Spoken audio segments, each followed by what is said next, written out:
You wanted the best. You've got the best podcast. The hottest podcast in the world. The Chris Voss Show, the preeminent podcast with guests so smart you may experience serious brain bleed. The CEOs, authors, thought leaders, visionaries, and motivators. Get ready. Strap yourself in. Keep your hands, arms, and legs inside the vehicle at all times, because you're about to go on a monster education roller coaster with your brain. Now, here's your host, Chris Voss. I'm Moses Voss here from thechrisvossshow.com. There you go, ladies and gentlemen. There are things that makes official. Welcome to the big show. As always, the Chris Voss Show is a family that loves you, but doesn't judge, at least not as harsh to the rest of the world, because you're here making your brain smarter. Go to goodreads.com/Chris Voss, LinkedIn.com/Chris Voss, YouTube.com/Chris Voss, all those crazy places on the internet. For 16 years, 2,500 episodes, we bring in the most amazing minds of people. Today, we have an amazing young man on the show. We're going to be talking about his book and film and his work with him and his wife. The book is entitled Dancing Through the Shadow, out May 21st, 2025, by Agnes Bristow. And we're going to be talking with Leif Bristow and the film that has now developed out of the book. So we're going to get in all the details on that, or as the deets, the kids say. I don't even know what the kids say anymore. Leif Bristow is a award-winning director, producer, and screenwriter, best known for his Hallmark Channel hits and internationally recognized films. Over his career, he's produced and directed more than 40 films, 18 for HBO, collectively earning 6 Emmys and 200 international awards. His projects include Love on the Safari. I think is that a story, a biography of me? No, I'm just kidding. I don't have that much love. A Tale of Love, Blizzard, and The Christmas Chocolatier. Now I'm hungry. He's helped propel Hallmark to #1 network status during peak seasons. He's filmed in Canada, Ireland, Malta, South Africa, Ireland, and Belgium, and is celebrated for creating uplifting, emotionally resonant stories with global appeal. His latest work is the film adaptation of Dancing Through the Shadow. Welcome to the show, Leif. How are you? I'm absolutely wonderful. Thank you. Happy to be here. We're happy to have you. Give us any .coms. Where do you want people to look you up on the interwebs? Well, probably the easiest place people find me is on IMDb. Like a lot of people in the industry, that's the most common place to find us. And oddly enough, with a name like Leif, when people Google me, it's not too hard to find me. So are you the guy I got to blame when all my girlfriends are crying in front of the TV watching the Hallmark Channel? Is that you that causes that? We could certainly be part of the problem with that. It's amazing how, especially when, as we watch, the world's in a pretty precarious and challenging place at the moment. And the more, you sure? There's days I wonder what's going on. Yeah. Well, I'm totally baffled by what's going on. So, but it's amazing how much we lean into those things that just make us feel good. Yeah. And I'm always amazed by how many men tell me, well, I actually watch the movies with my wife too. So you kind of have to, actually. I think it's a contract. Well, yeah, it could well be. But you think about it, when you no, I know it's a lot of fun. I guess what it is for me. When I moved back to Toronto, I was living in LA. I had performed in Europe. I was living in LA. I was an actor, and I was fortunate. I did well. But when I moved back to Canada, after Walt Disney died, I thought, nobody is making the kinds of movies that Walt Disney made early in his career. And I wondered why. And so I developed a company specifically to focus on positive family-oriented stories. And that's basically been my career since 1993. And it's been fascinating. It makes for a wonderful journey. The Hallmark movies that my wife and I do in particular, some people kind of credit us with creating exotic locations for Hallmark. And what we did when Hallmark asked if we would make movies, I said, well, the most powerful romance movies in history that really propelled the industry were made with people like Audrey Hepburn and Gina Lollobrigida and Sophia Loren. So we said, if we can do those and make the locations a major character in our movies, then we're all in. And, you mentioned Love on Safari, being able to take the audience on a romantic adventure where half of the set is we're out on safari with lions walking through the set or a giraffe. It's just a visual stimulation that the audience doesn't get to see very often. And, we still have to remember that it doesn't really matter what country you're in. The US is more affluent than a lot, but a minimum of 85% of the population will never leave the borders of their own country in their lifetime. Yeah. So, it's the opportunity to explore when we do a Christmas movie in Vienna, or, last year we chartered a river cruise ship on the Danube, and we filmed 3 love stories following 3 couples as they fall in love as they go on a river cruise down the Danube. So we filmed in cities. Well, the only way you can do that is this way. So it's really been part of the signature of what we do. And we always like to try to make people laugh and cry all in the same movie. There you go. I've come home sometimes to a girlfriend and her mother, and they pulled the ottoman part of the couch right up to the TV. And I walk in the door. I'll never forget it. I wish I could have filmed it, but I never forget it. And the both of them, they're little feet from this giant TV, watching. I think it was the Hallmark of Life, one of those movies from you guys' programs. And I don't know if it's yours, but I walk in, I turn to them, or they look at me, and they turn around, and they're both just crying incessantly. And and I think one time they said, "Men suck," and I just turned around and left and went and got dinner somewhere. I wasn't gonna stick around for that. Well, last year actually, we our daughter Brittany, who stars in a lot of Hallmark movies and other movies, also she wrote a movie called Love on the Right Course, which was about golf. And actually, that movie has actually done quite well for Hallmark in the spring. They play during golf season, because when and people say, well, gee, that was one. Yeah, it was easier for me to get my husband to watch that one with me because it was about golf, even though there's not really much golf in it. There was a lot of romance, but not a lot of golf. Yeah, that's a good getting both sides of the spectrum there, eh? Getting everybody involved in the thing. So let's get into it with tell us about this book and the story that lies inside. Okay. It's the book's Dancing Through the Shadows. There's a pretty picture of it. I love the cover, and that actually is Tia Zhang, the heroine in the book. It's such an amazing story, her life. Tia grew up and came of age in China under Mao's reign. Her father was one of the most senior military people in China and was part of the group that ended up surrendering Beijing to Mao. I mean, a surrender was, Mao kind of came into a hero's welcome when they finally got to Beijing. And when what happened during Mao's reign, and at that time, when he took over, the members of the Kuomintang, which were the military and the leaders of China at that time, were afforded an opportunity to leave. They basically had a day where they could go to a ship, and when they got to that ship, it took them to Taiwan. The current government of Taiwan is that former Kuomintang government that ran China prior to Mao. Oh, wow. So when they had to go by cart because they had to give up all their possessions, and when they got to where the ship was to take off, they had to get into a small boat to go out to the ship.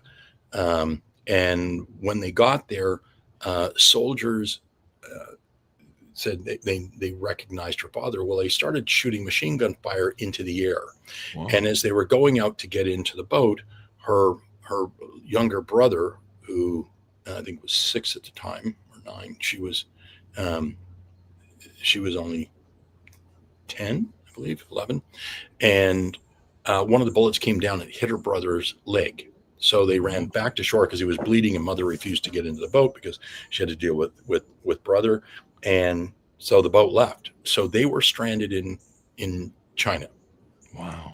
So on their return to what they had, a home that was preserved by the government to show what some of the opulent homes of that time were.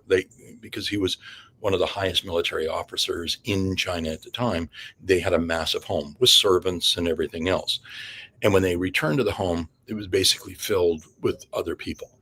And so they were given a small portion to live in. Her father was sent to be an administrator in a hospital 5 hours from Beijing. Because of the way things worked in each of your groups, you're run by your group. To leave the area, you have to get permission from the group. So he was only permitted to come home twice a year.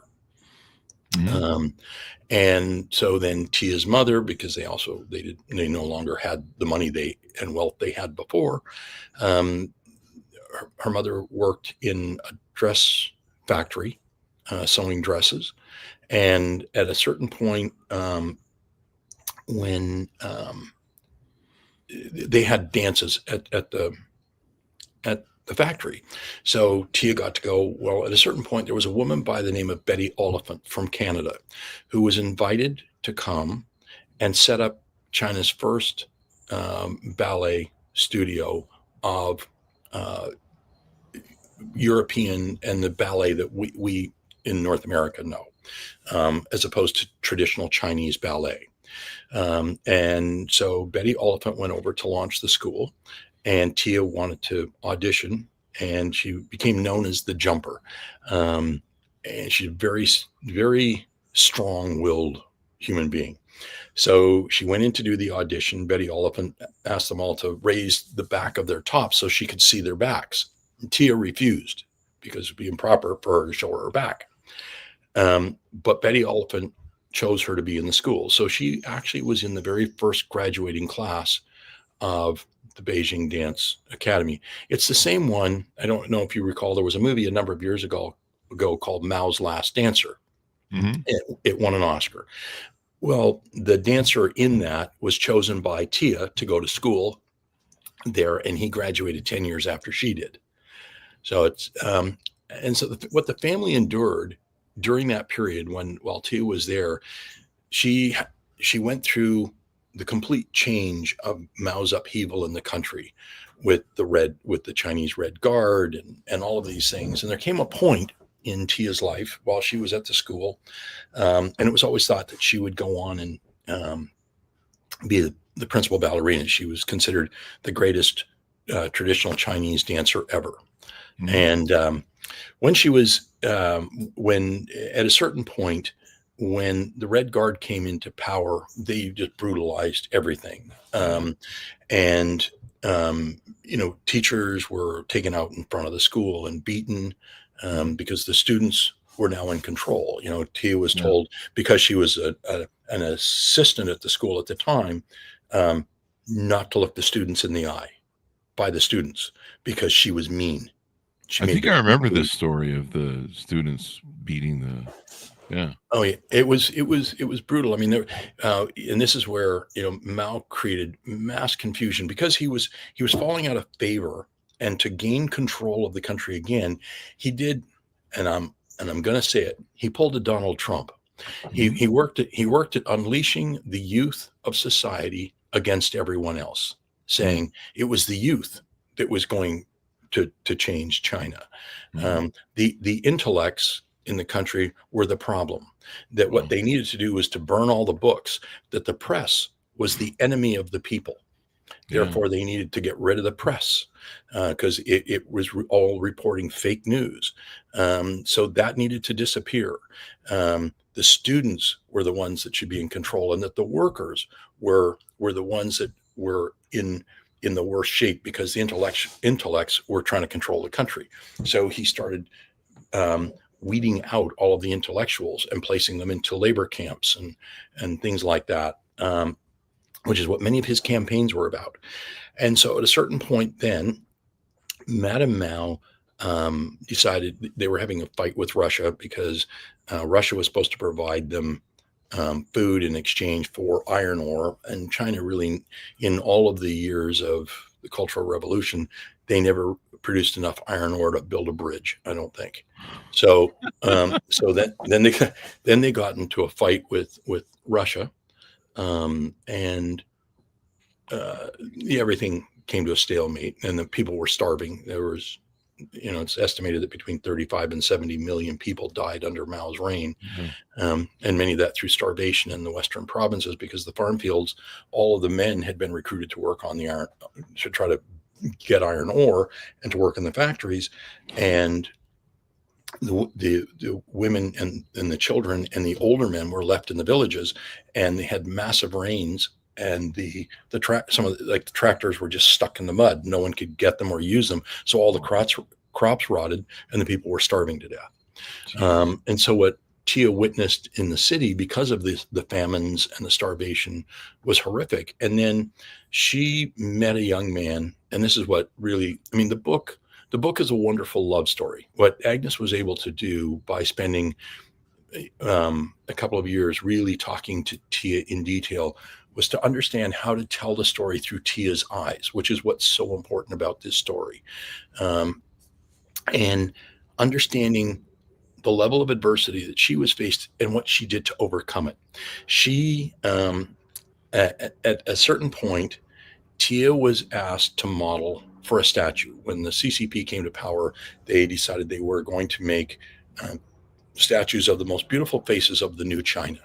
So Tia was sent to model for a statue that is still at Worker Stadium in Beijing. Oh, wow. And the man that she was standing next to happened to be someone from the Chinese athletic team. He was a hurdler. And he was standing next to her, and they weren't really allowed to speak. They were just stood there unmodeled for days while the sculptor worked on everything. And he was very nice, and she fell in love with him. Oh, wow. So, love story. Yeah. And that's really what this book is, and the movie. It's a very, very powerful love story. It's not, it's not so much a story of China and the Cultural Revolution, but it's set against that backdrop, because you can't tell her story without showing that backdrop. And so she went home and told her mother about this man, and that didn't go over so well. But she tried to see Jason, and her mother said she refused, because her mother was determined that as a proper Chinese mother and her daughter, she would arrange a marriage for her.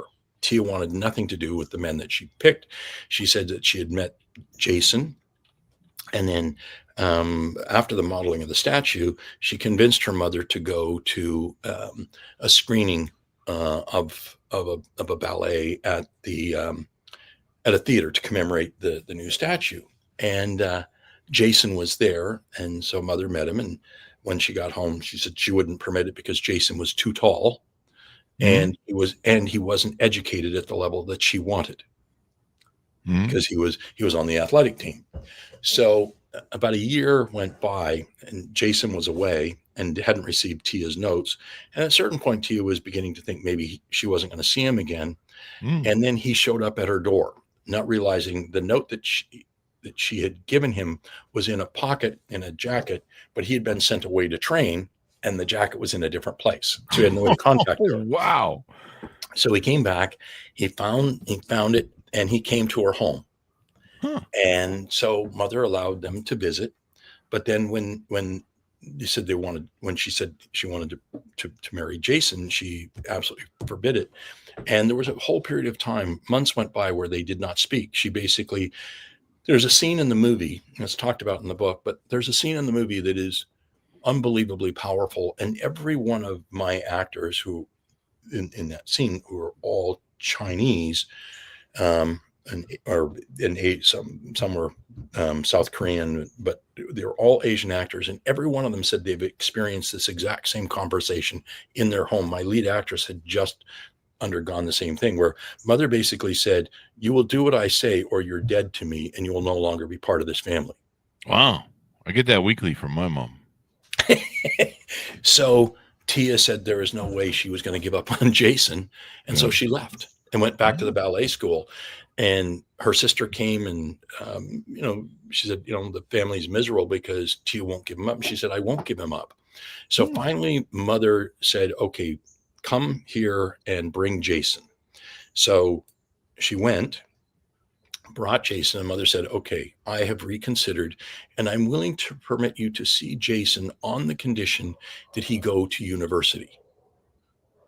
And what Jason said was, well, I'm very excited because I've suffered a number of injuries and I've already enrolled in the Beijing School of Medicine at the university. So He's going to be a doctor, man. Yeah. Let the guy be a doctor. Yeah. So mother and Nai, the grandmother, were very excited, and so mother gave her blessing. Oh, so that ended up good. Nice. That was really wonderful. Move. So so Jason was then at school, and Tia was teaching at the ballet school, and Jason, while he was completing his schooling, because he was the head of his group of students.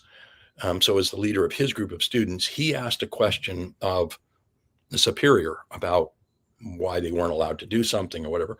Well, a note of that was put in Jason's file.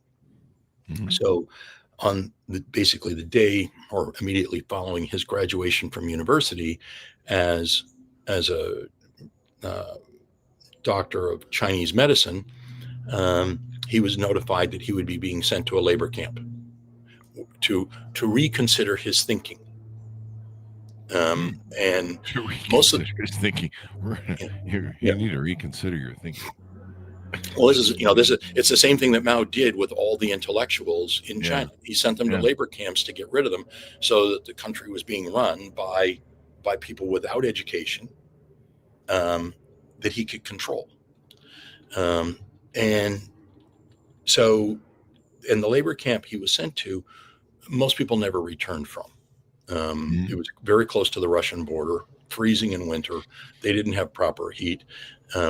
If your bed would be, you would dig a hole below your reed mattress, and you would put embers of coal in that hole, and that's what would lift heat up. So think about you're breathing coal dust all night long. Oh, that's got to be good for the lungs. Yeah, life expectancy was not great. Yeah. So then at some point, Tia asked if she could go and visit, and he was given permission for her to come. He was treated a little bit better than some people because he was also he was a doctor. So he was providing medical help to people in the labor camp. So he was treated a little bit better, and he was given permission for Tia to come and visit. So she had to take like an 18-hour train ride to the north just to visit him.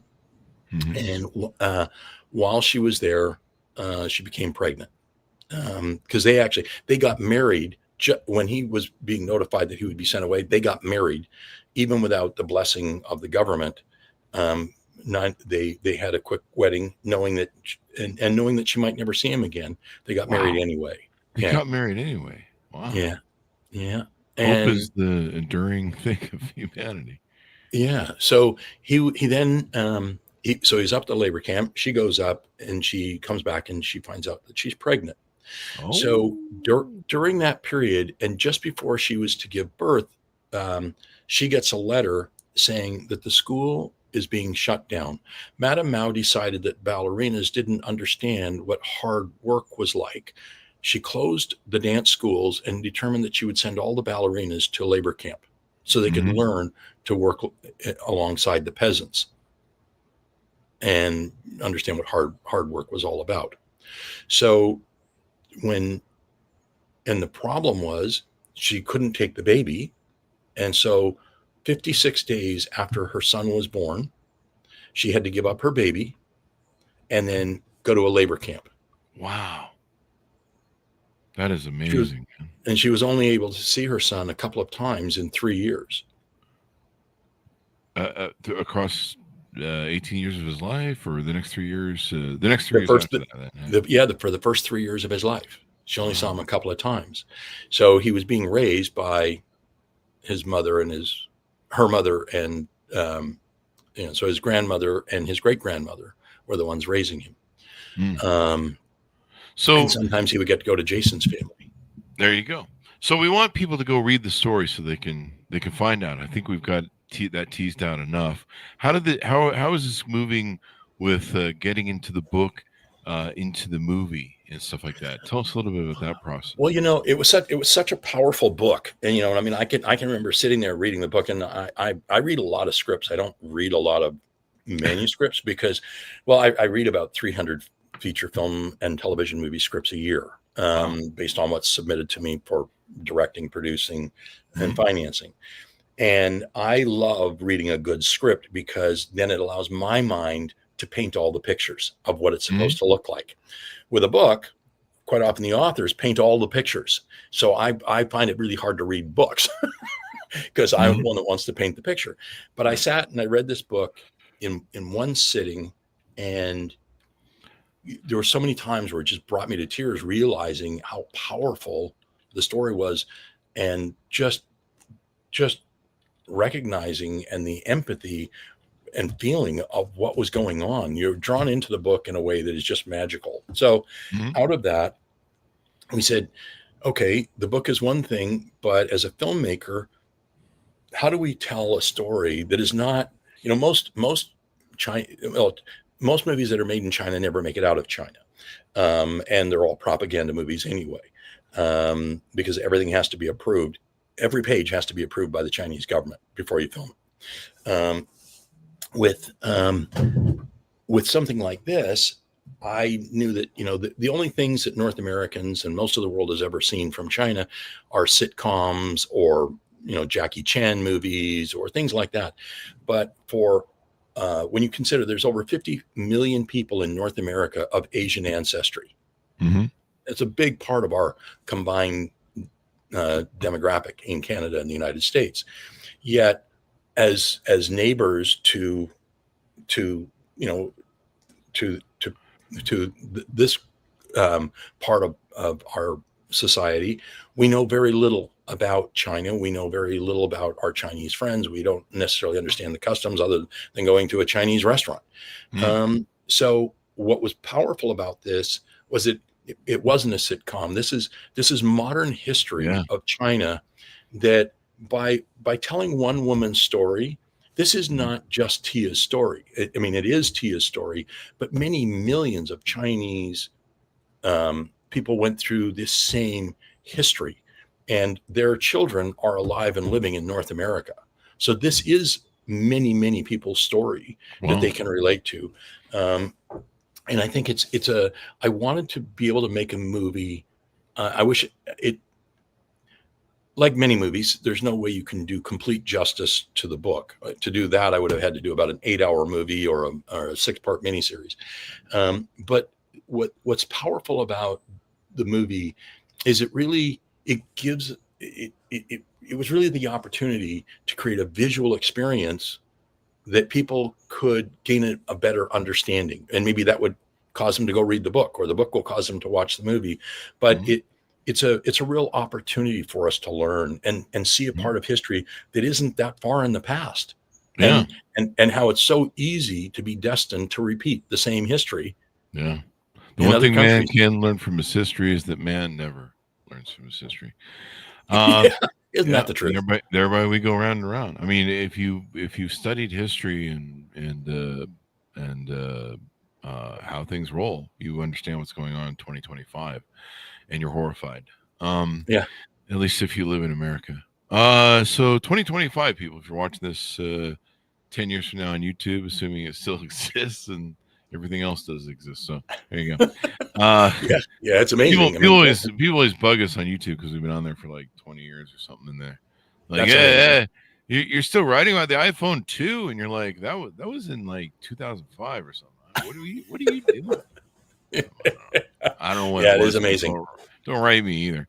We used to put prices on reviews, and then 2 years later they would write it's $9.99 on Amazon, and you're like, do you look at the dates on the videos? And so that's why I always give the date, because that's incredible. I mean, to think that we're in 2025 and we are where we are is pretty amazing. But there's such amazing and wonderful performances in the film, and it's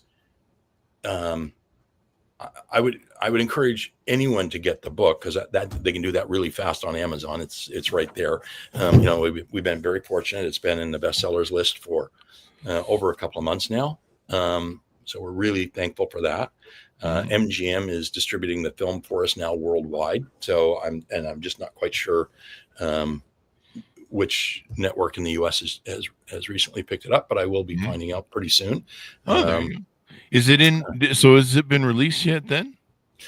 Yeah, the film has been released. Mostly we released it in film festivals, and then a small theatrical release in Canada.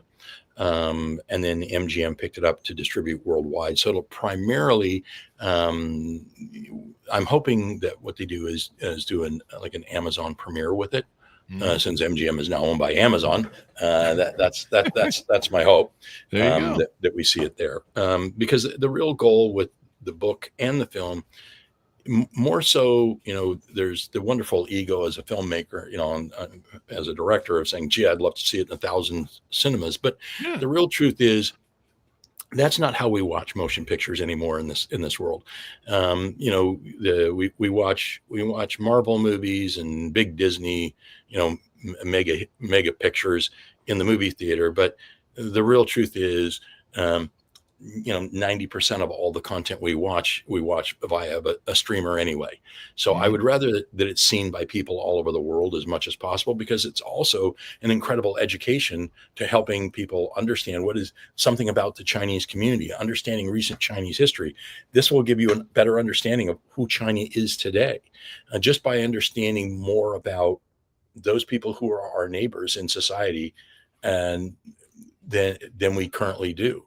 If it causes us to ask questions, or if you've got, a friend that's Chinese and it causes you to ask them a question and become more educated and a better friend and learn more, then I think then it really will have accomplished something great.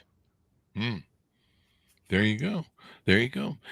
So people can watch for it. How can they, is there a website they can go to that's going to post maybe where they can find out how to see the film and stuff like that?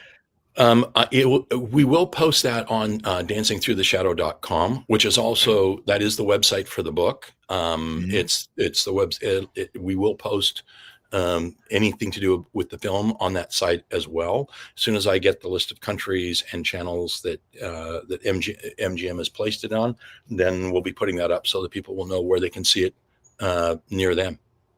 There you go. Well, we certainly appreciate you guys coming on the show and sharing this amazing story. I would definitely want people to tune in and check it out. Give us the other.com as we go out, and we'll wrap the show. Yeah, as I said, the dancingthroughtheshadow.com is by far the best one.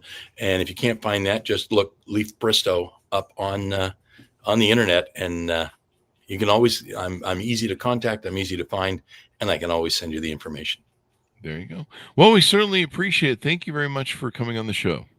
Thank you. I really appreciate it. Thank you. What an amazing story. I mean, just some of the things that people endure, a lot of people today, they just get angry. They go to Starbucks and maybe they don't get their chai and their latte or whatever. And, it's the end of the world. And you see what people go through in real world times, and we might go through again. So anyway, thanks for coming on the show, Leif. Folks, check out the book wherever fine books are sold. Dancing Through the Shadow, out May 21st, 2025. Thanks so much for tuning in. Go to goodreads.com/Chris Voss, linkedin.com/Chris Voss. Chris Voss, one of the TikTok and all those crazy places on the internet. Be good to each other. Stay safe. We'll see you next time.